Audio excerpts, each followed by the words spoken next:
Imagine this. You're walking down a country path at dusk. The sun has just slipped away, the sky hasn't gone completely dark, but the light has softened, like a gray cloth pulled across the horizon.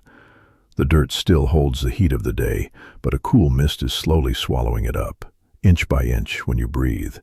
You can feel that mist, damp, sticky, like water vapor crawling inside your lungs. On your back, a bag tugs at your shoulders. Stones crunch and roll under your feet. That's what the protagonist feels. He's a young man, just returned from the city to his old village. In daylight, these same paths seemed harmless. He even laughed to himself. Is it still the same here? Are they still telling those ghost stories? His tone was mocking, amused.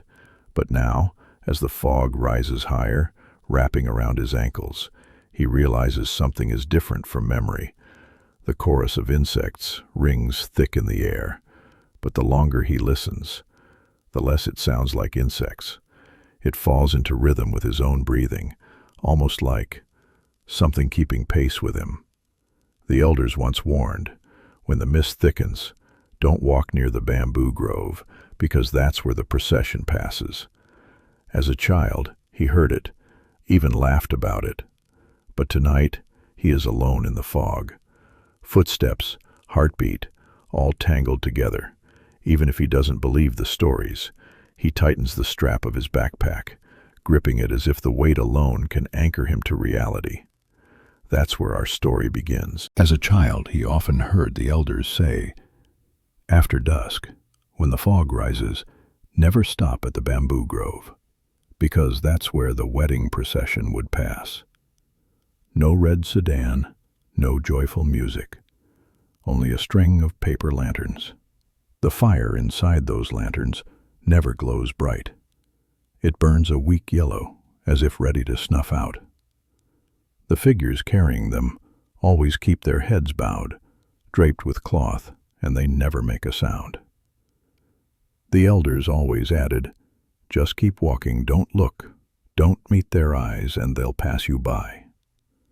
As a boy, he laughed at that. Who would believe such things? But tonight, as he stands by the bamboo grove, a sound slides into the air. Sha, sha. Not wind, not insects.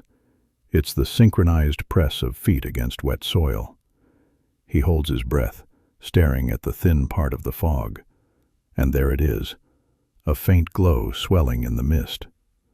Paper lanterns, one after another, their halos drifting forward, each carried by something unseen.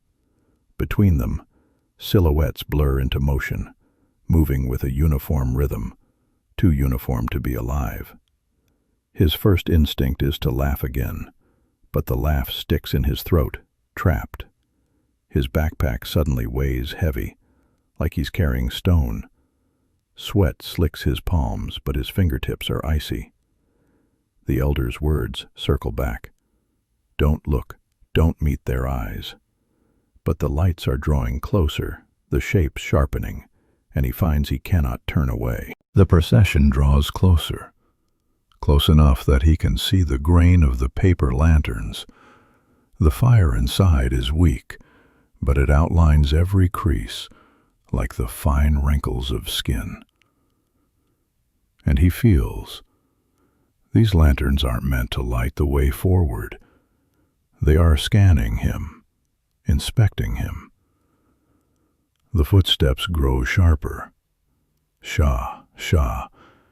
Every step falls in rhythm, steady, as if conducted by a metronome. Yet there's something wrong.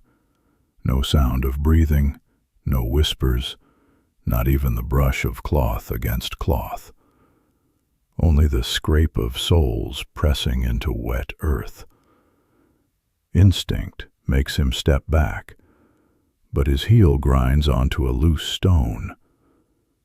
It rolls with a harsh clatter, far too loud, exploding in the silence of the night.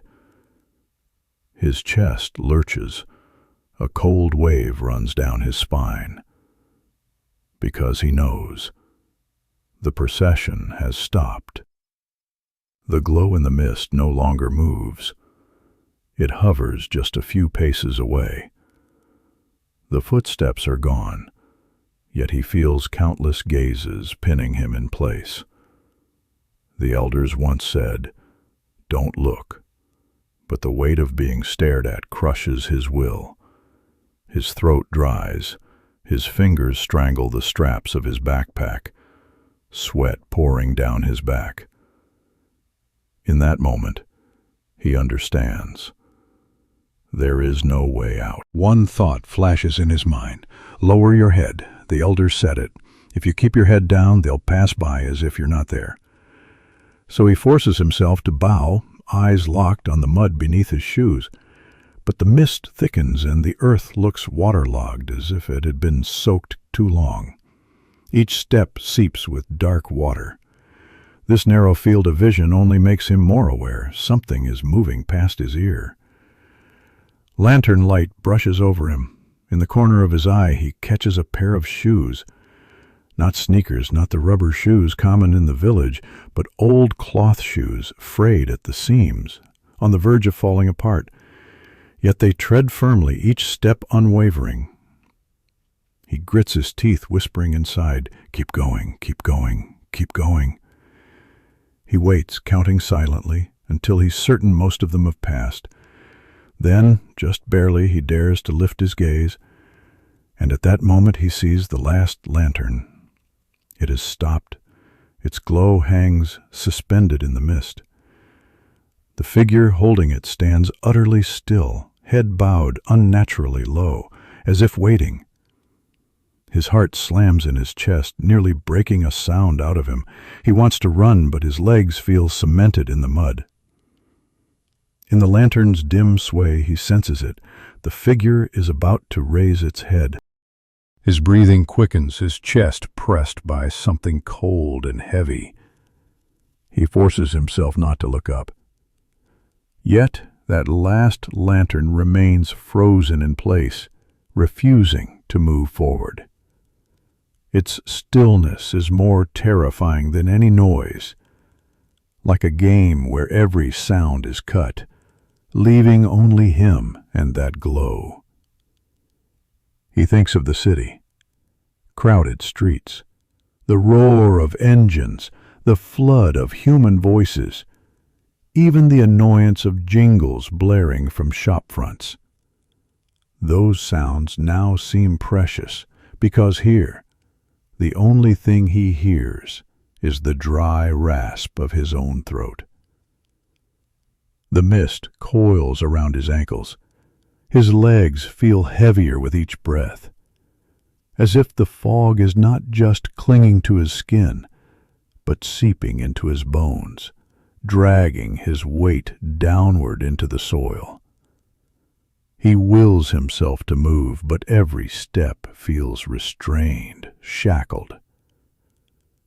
He risks a glance at the lantern. The light trembles once inside the mist, pulsing as though it were breathing. Panic jolts through him. He wrenches his eyes away, mind repeating one word: run. But where?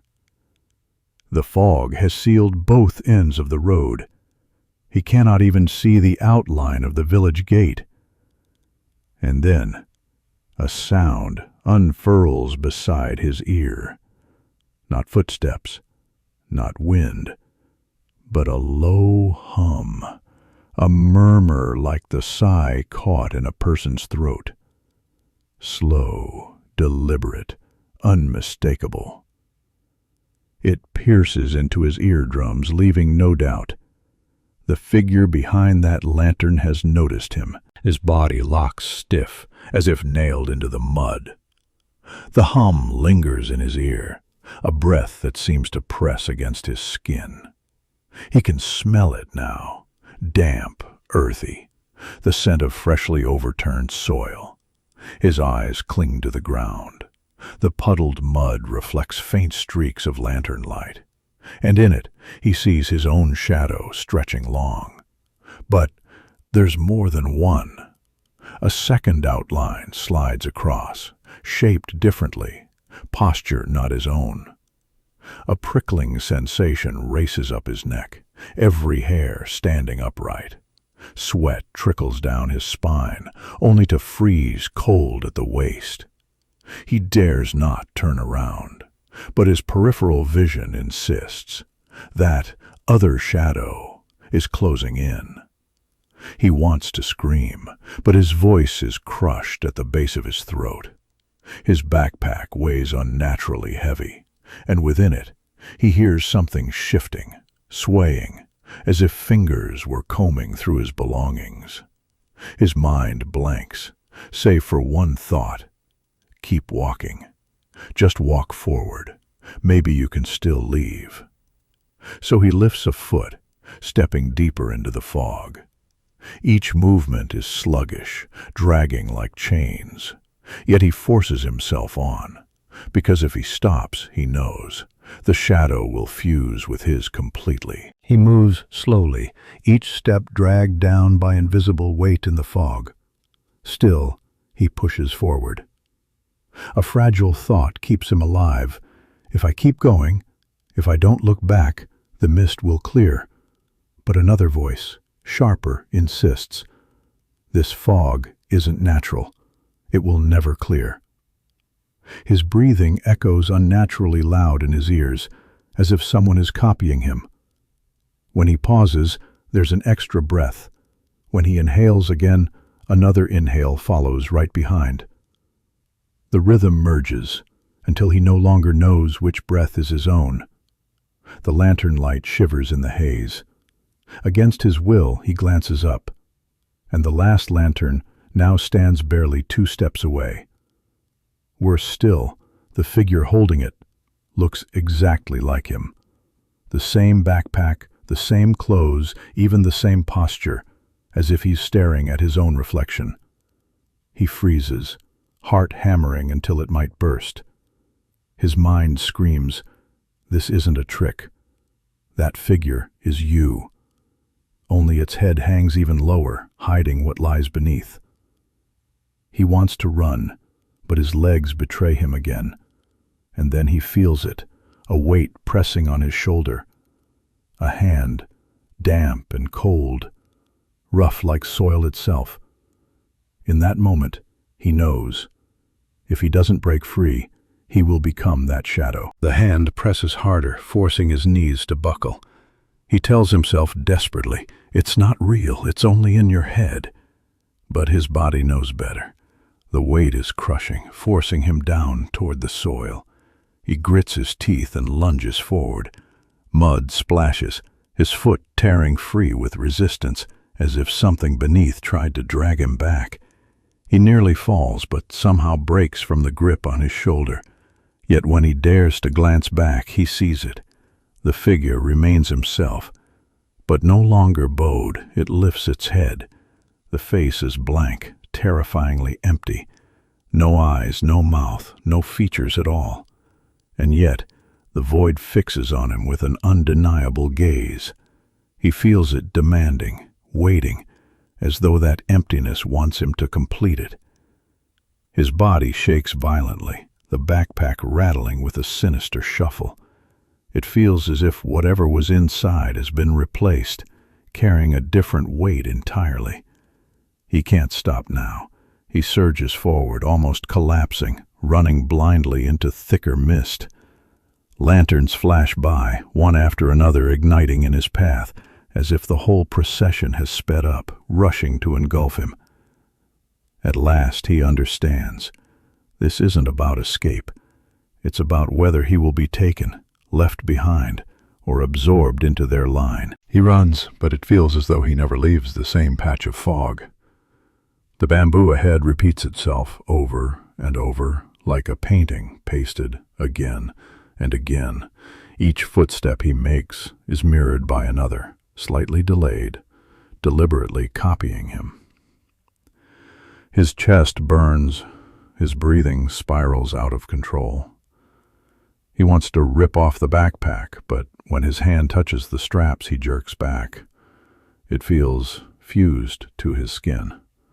The straps are slick, damp, as if a second set of hands is pressing them tight against him. The lanterns flicker violently now, multiplying, forming a serpent of light that blocks every path. He knows there is no escaping. His last shred of clarity whispers. The elders said, "Don't stop, don't look." So he forces himself forward, eyes squeezed shut, plunging into darkness. The mud beneath his shoes sucks at each step, squelch, squelch. But there's another sound, too. Someone whispering his name, breath grazing his ear. The voice is muffled, but horrifyingly familiar. It is his own. His heart nearly bursts. The voice grows closer, pressing against him, merging. The fog tightens, and he feels himself splitting in two, one self still pushing forward, the other already falling into line with the procession. What is the wedding procession? The wedding procession is a death march, disguised as a wedding parade, with lanterns not to celebrate, but to hunt for the next soul. You may have heard this warning before. When the mist rises at dusk, never walk near the bamboo grove. In remote villages across East Asia, elders whisper of something called the mist procession. They are described as a silent procession, shadowy figures, heads bowed, moving in unison. Each holds a paper lantern, its glow dim and unsteady, as if about to die. Together, they form a wavering trail of light, fading slowly into the mist. At first glance, it resembles a wedding march. But it carries no joy. Elders say it is a ritual of sending souls, a parody of marriage. A mock procession, where the missing bride or groom must come from the living. And within the line, there is always one empty place. Villagers warn of strict rules if you encounter them in the mist. You must not stop. You must not lift your head. You must never meet their gaze. Break these rules, and the empty place becomes yours. The trail of broken footprints is said to be the clearest proof. One village elder told it this way. Some didn't believe. They walked the bamboo road at night. By morning, they were gone. Only half a trail of footprints remained. The lanterns, they don't light the way. They're searching. Today, fewer people truly believe in the mist procession. Yet the story survives in folklore and in fear. It stands as a warning. When the mist rises, never stop, never look, because somewhere in that line, an empty place is waiting. End of the story. Good night.